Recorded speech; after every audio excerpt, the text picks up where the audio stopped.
Okay guys, saya Gary daripada GCI Motor. Hari ni kita ada barang baik nak tunjuk kat korang. BMW S1000RR Festive model 2000, register 2018. Nak join dengan harga 78,000. Tapi motor dah fully loaded, full jajan. Alright, full carbon, full system exhaust Akrapovic titanium, itu pun 16,000. Lepas tu ada siap dengan rim depan belakang pakai HP Racing punya rim. Alright, motor dah full jajan lah. Jajan saja dah lebih pada 35,000. Alright guys. So minimum deposit 100, bulanan 1,300 lebih selama 7 tahun. Harga 78,000. Jom kita tengok. First korang tengok windshield dia jadi kecil. Alright. Kemudian tepi frame semua carbon fiber punya windshield dia. RPM carbon. Ini carbon nampak. Ini pun suramahan. Lightech punya mirror block. LED punya headlamp. Ada daylight lagi. Memang cun gila guys. Memang terang gila. Lampu saja dah dekat 5,000. Okay.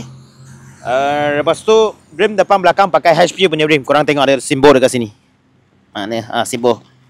Alright. Nampak sorry dekat sini. Simbol dekat sini. HP punya rim. Dia lebih ringan. Racing punya rim. BMW HP punya rim. Lepas tu tayar depan pakai 120/70/17 pakai brand Prairie Diablo Corsa 4 punya tayar. Memang soft gila lah. Kemudian korang boleh nampak ada AMG punya radiator guard. Atas bawah pun dah dekat 1K lah. AMG punya radiator guard. Ini carbon fiber body pan sampai bawah. Sampai belakang, sorry. Alright. Lepas tu Evotech punya fam slider, Evotech punya fork slider, USD fork, Brembo caliper. Ini M Sport punya river guard, Domino punya handle grip, carbon fiber punya frame cover. Okay, frame cover penuh carbon fiber punya frame cover. Ini pun carbon fiber punya tank cover. EG Action punya tank cap, carbon fiber punya tank pad, Bana Michi punya Brenter punya full rest, exhaust titanium Akrapovic original full system. Exhaust saja pun 16,000 full system. Alright. Belakang pun pakai size 255/17 punya tayar. So ada bunga 60% lagi lah Prairie. Belakang pun sama pakai rim HP Lepas tu ini carbon. Okay, harga carbon. Ini atas belakang undertail semua carbon. LED punya tail lamp. Siap dengan single seat datang. Single seat cover. Pemeja pun dia bagi sekali. Arm slider, bobin, sprocket alloy. Semua dah ada, cukup lah. Beli pakai saja. Motor memang cun. Lantai tutup pun carbon. Kawal lantai pun carbon. Crash shifter original. Okay, ni semua carbon.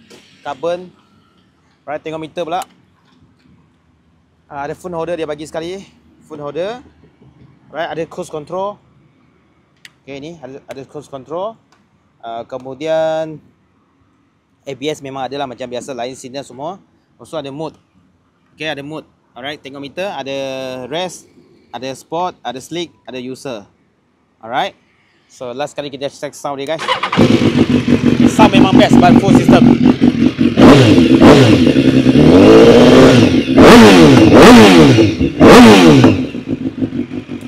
Alright, sesiapa kalau berminat boleh PM kita. Register 2018, BMW S1K, S1000RR, fully loaded, full carbon, full system exhaust titanium Akrapovic, siap dengan HP Racing punya rim, lebih ringan punya rim.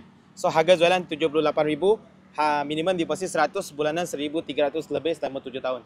Yang minat boleh PM kita. Bye.